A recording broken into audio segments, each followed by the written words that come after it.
Hour is presented by Corona. Please drink responsibly. Pardon the interruption, but I'm Pablo Torre, and Wilbon is out today, and he is not the only thing that's out, actually. And Tony Kornheiser, so is my internet. FaceTime over an iPhone, baby. I'm serious. Pablo, I'm looking into something that is the size of a dinner roll. And if we pull this show off, I don't think we need all the big stuff anymore. I mean, it's so small. It does kind of feel like we're sending you into space somehow. I feel like I'm in the control room here. We're just watching you float around, navigating an uncertain territory. Yeah, it's Apollo 13. Good thing I've seen that movie 10 times. Welcome to PTI, boys and girls. Wilbon apparently needed the day off to recover from the weekend, so I am joined by our great friend with the chief branding, Mr. Pablo Torre. Technology today, just A-plus across the board. That's really weak. And we begin today with the Mets trading Max Scherzer to the Texas Rangers for Luis Angel Acuna, Ronald's younger brother. Scherzer expressed unhappiness the other day when the Mets traded reliever David Robertson. With Scherzer agreeing to go to Texas, Justin Verlander's name comes up with possible trade partners, the Dodgers and Astros, with whom Verlander won a World Series last year. Pablo, what does this tell you about the Mets, the Rangers, and Scherzer? Tony, I'll start with the Mets here because I warned you about this when I was doing the show with you last Thursday. Your precious warrior god, Max Scherzer, should have been traded, has been traded, because when it comes to the Mets, Tony, right, Steve Cohen, their owner, is one of the 30 richest men in America. It turns out that when you have Steve Cohen money, selling is a lot easier as well. Not just buying, selling, because the Mets are going to pay about $36 million of Scherzer's contract to get a top 5 prospect in Acuna, as you said, from a top 10 farm system. And so this is an example of largesse funding a forward-thinking approach. Scherzer is not the guy that you love anymore.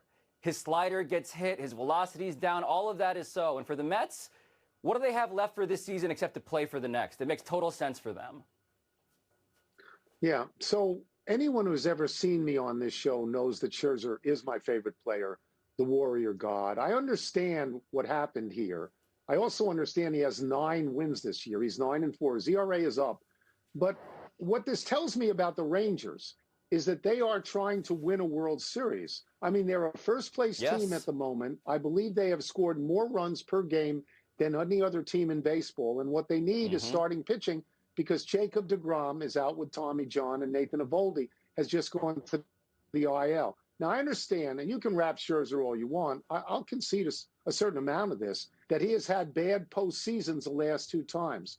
But he's always still Max Scherzer. You hand him the ball with confidence because he's Max Scherzer. What this tells me about the Mets is they understand they're not going to win, which is why Verlander's name is coming up now. Scherzer, the last time out, beat the Nats, went 7 innings, gave up 1 earned, and struck out 7. Yesterday, I believe, Verlander also beat the Nats, went 5 1/3, and gave up 1 run. So maybe the ticket to being traded is to beat the Nats. So it's a risky thing, Pablo. You hire a 39-year-old and a 40-year-old, and you give them each $43 million. If you don't win now, you can't wait. You can't. So I get it. But Max Scherzer, he's going to go to the Hall of Fame now, and this is so odd to me. Having pitched for 6 different teams, that's highly unusual, if not completely unprecedented, right? Well, he tried to do this very thing that the Rangers are hiring him to do with the Dodgers, and he almost did it, right? It didn't go exactly the way that Max Scherzer's worshipers like yourself would have hoped, even if he wasn't with your Nats at that point. That's right. But this is what he does. He's a hired arm who has the experience, and you have to think that his heart rate slows when others speed up. And so when we talk about players changing teams, Pablo, Tony. if you were in a playoff game, would you hand him the ball? Would you hand Verlander the ball? Both of them. You would. I would, because I believe there's something different about that spotlight. I think the stage creates a pressure that people wilt under, and Scherzer, even if he's getting hit, by the way, the league has been hitting home runs off of Max Scherzer at a rate that is higher than anybody else in baseball. Even still, I believe that his experience in the postseason means that I would like to try it out if I'm the Rangers. Still. Yeah. But if we're going to talk about players changing teams, we should talk about Aaron Rodgers, because he is now going back at Sean Payton, Tony. Last week we talked about this one too. The Broncos' new head coach told USA Today that Nathaniel Hackett's stint with the franchise last season with the Broncos represented one of the worst coaching jobs in the history of the NFL. That was his quote. And so Rodgers has responded with his own. He's called Sean Payton insecure. He's added, quote, "I think it was way out of line, inappropriate, and I think he needs to keep my coaches' names out of his mouth," end quote. So, Tony, what do you make of Rodgers' response to Sean Payton here? This is quintessential Aaron Rodgers. He likes nothing more than to stir it up. He has found a perfect and easy villain in Sean Payton. He has found his offensive coordinator at the Jets, who was his offensive coordinator in Green Bay as well, a hero that he can stand by in Nathaniel Hackett. This is a fight for honor and glory by Aaron Rodgers. And let me go back over that quote for a second, which is, he needs to keep my coach's names out of his mouth. Isn't that what Will Smith said just before he slapped Chris Rock in the face at the Oscars? Let me just say this. This game that everybody's going to want to see is a 4:25 Sunday game on Sunday, October 8th, I believe. It's probably a CBS game. If I was NBC, I would try like hell to flip to this game and put this on Sunday night, because this is going to be the most anticipated game in the first half of the season. And now, Tony, the reason it reaches that height is because this is now an Aaron Rodgers story. And Aaron Rodgers should recognize that Sean Payton is merely doing his own research here into this topic. And I think it's unfortunate that political correctness, PC culture, has come down upon a person exercising their free speech. That is what Sean Payton is doing. I would like to encourage Sean Payton to put as many names into his mouth as he could possibly hold at the same time. Because I, like you, am hungry for drama at a time of the year when we're kind of running thin on it. So for that reason, Tony, I believe that Aaron Rodgers is doing his best to defend a guy who is indefensible. Nathaniel Hackett, if you go down to that list of quotes that he gave, he called him a great family man. He said he makes things fun for him. He loves playing for him, arguably his favorite coach in the NFL his whole career. I did not hear a defense of Nathaniel Hackett being good at coaching football. That would be my main concern if I am the Jets. I have not heard a plausible defense that this guy is actually going to make my team better. Let me go back just for a second to Sean Payton, who knew exactly what he was saying and knew that this was going to be the reaction. Sean Payton doesn't care if Aaron Rodgers hates him or Nathaniel Hackett hates him or Robert Saleh hates him or anybody in the Jets hates him. That is aimed, as you well know, at one guy, Russell Wilson. That says to Russell Wilson, look, you stunk last year, but it wasn't your fault. It's Hackett's fault, and I've got your back. That is the only person he's aimed at. So for him as well, it is a fight for honor and glory, and it's cool drama. We move now to the Indianapolis Colts disgruntled running back, Jonathan Taylor. He wants to be paid more than the Colts want to give him. Now the Colts are reportedly considering placing Taylor on the non-football injury list, so they don't have to pay him a dime. Taylor is at camp, but he is not participating. Pablo, how does the situation between Taylor and the Colts sound to you? It sounds like a guy desperate to wring leverage out of a stone, and he's finding nothing. Jonathan Taylor had one agent.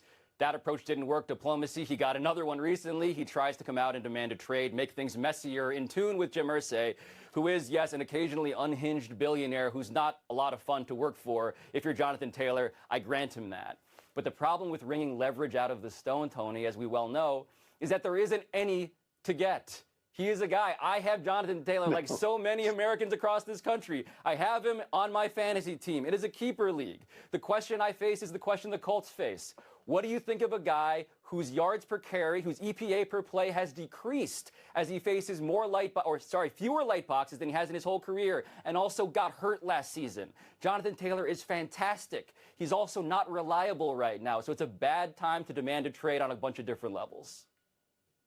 I mean, I think the trade that suggests itself is obvious. You trade Jonathan Taylor for Saquon Barkley. You swap one disgruntled running back who's not getting paid enough for another person. But Jimmy Irsay says that he's not going to trade him. I will say this, and I know you will agree. If this was the NBA, Jonathan Taylor would be traded in 24 hours to a team that he wants to be traded for. And I can't believe that I'm the only one who connects the dots between Jimmy Irsay and all the failures of the Colts lately. All the quarterbacks that haven't worked out, all the coaches that haven't worked out, even though it was a spectacular move to have Jeff Saturday, and that didn't work out. And the Jonathan Taylor thing right now, it's not going to work out. I mean, this, you know, Jimmy Irsay is center stage all the time, and things don't work out there. I don't think you get anything out of Jonathan Taylor by threatening not to pay him at all. That doesn't seem the way to go to me. Yeah, needless aggravation, I would say, from Jim Irsay to Jonathan Taylor. Jim Irsay's quote that it reported is wild. It's talking about how if Jim Irsay died and Jonathan Taylor was out of the league, no one would miss us. The NFL rolls on. I guess that is literally factually accurate in the grand sweep of human history. But when you're dealing with an employee who matters, the one thing you can pay Jonathan Taylor, Tony, if not money, is respect. And I get why Jonathan Taylor is furious that he's not getting that kind of currency. I would love to make the case that Jonathan Taylor is critical to the Colts' success. But with him last year, they were 4-12-1. They stunk anyway. Correct. And now they have a new coach who's never coached before as a head coach. And they have a rookie quarterback, right, Anthony Richardson? And it just feels like a sinkhole over there. Let's take a break. Coming up, will the United States women advance out of the group stage tonight? And will a memo from the NBA impact Damian Lillard's chances of ending up on the Miami Heat? I can still see you on this tiny little phone.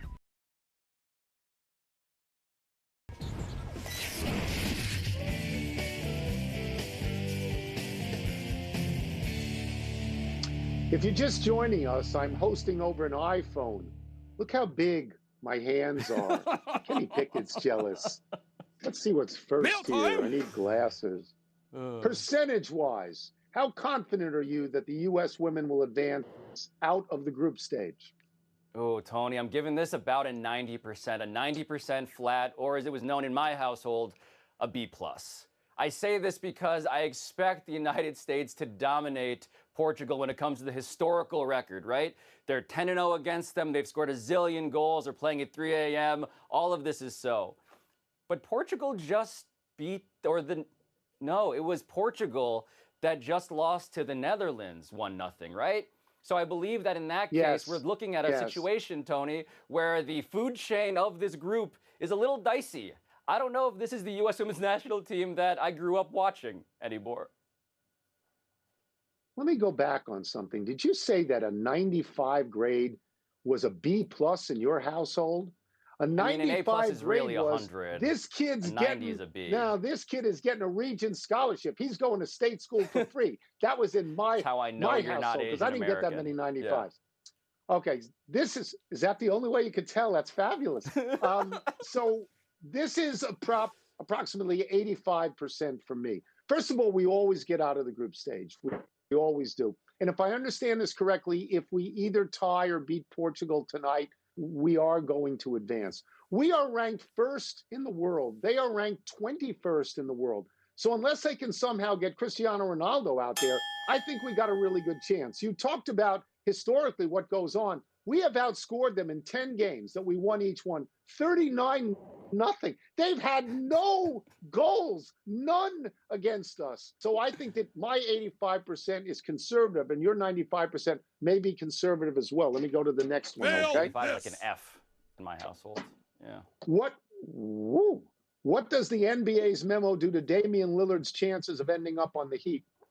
Tony, this is just a reminder of the way the NBA really works. They just don't want you to talk about Fight Club. This is all this is. They send memos a lot. You know, don't tamper, don't tank, do all. It's all to remind you, if you're going to do the thing that we cannot stop you from doing, just don't make us look stupid for having to enforce the rules against it. They know this is not going to do much. The message is already out there. Dame Lillard wants to go to Miami and nowhere else. But the reality is, how do you police this if they're just going to do this in a back channel instead of on Front Street? The problem was they did it in public. That's the only reason they're sending this memo out in the first place. Do you want to explain the memo? What they basically said is, if Damian Lillard gets traded anywhere else, we fully expect 100% effort from him all the time. Can't threaten to sit out. Right. I think what this does is ensure that he goes to Miami. This is posing on the part of the NBA front office. They're saying, look what we can do. We have to do this. But please understand the subtext here. Let him be traded to Miami so this thing works out. Let's be done with this thing. Damian Lillard's agent was 100% correct in saying to other teams, don't trade for him. He doesn't want to play for you. Damian Lillard's agent is supposed to serve his client, and Damian Lillard wants to play for Miami. I think this ensures he's going to do it, and when the trade is made, the commissioner is just going to wave and smile and say, this is the right thing. We could have been tough here, but we don't have to be tough. They want him in Miami, right? Yeah. I think. Enough email. So. Let's take one last break, but still to come. What's wrong with Justin Thomas? Really? You got time? You got 15 minutes on this show? And the Angels, Tony, they're getting Shohei Ohtani a little more help. What, 75% was an F when you were growing up? Oh, that wow. was, don't even come home. Yeah. Really? We came to this country for a 75? Really? That's what I would have heard.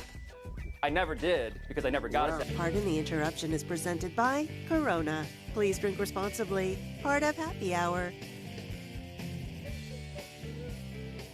Happy time, people. Happy 41st birthday to Marcus Ware. The 9-time Pro Bowl pass rusher for the Cowboys and Broncos will be inducted into the Hall of Fame this coming month and presented by Jerry Jones. Ware was first-team All-Pro 4 times, second-team All-Pro 3 times. His career total of 138.5 sacks ranks 9th on the official career sack list. Ware was drafted by Dallas 11th overall in 2005 out of Troy State, and he started every game as a rookie, leading Dallas in sacks for the first of 8 times there. He led the NFL twice in sacks.